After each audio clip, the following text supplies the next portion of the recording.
পর্ব 7 নাম্বার 91। আরবরা সিন্ধু বিজয় করেন কত সালে? অ্যান্সার 712 সালে। নাম্বার 92। ভারতের প্রথম মুসলিম আক্রমণকারী কারা? অ্যান্সার তুর্কি। নাম্বার 93। তরাইনের প্রথম যুদ্ধ হয় কত সালে? অ্যান্সার 1191 সালে। নাম্বার 94। মৃতকরা আইন কে রচনা করেন? অ্যান্সার বিজ্ঞানেশ্বর। 95। ধীমান কে পাল যুগের একজন ভাস্কর্য শিল্পী। 96। গঙ্গোই কোন উপাধি কে গ্রহণ করে? অ্যান্সার প্রথম রাজেন্দ্র চোল। 97। তরাইনের দ্বিতীয় যুদ্ধ হয় কত সালে? অ্যান্সার 1192 সালে। 98। মল্লিমিটো সংস্কার হয় কত সালে? অ্যান্সার 1909 সালে। 99। নাগানন্দ কে রচনা করেন? অ্যান্সার হর্ষবর্ধন। 100। বজ্রসূচি কে রচনা করে? অ্যান্সার অশ্বঘোষ। 101। মিলিন্দ পঞ্চ কে লেখেন? অ্যান্সার নাগসেন। নাম্বার 102। ভারতে প্রথম স্বর্ণ মুদ্রা কারা চালু করে? অ্যান্সার কুষাণরা।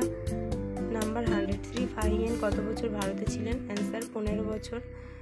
নাম্বার 104। অভিজ্ঞান শকুন্তলম এর রচয়িতাকে? অ্যান্সার কালিদাস।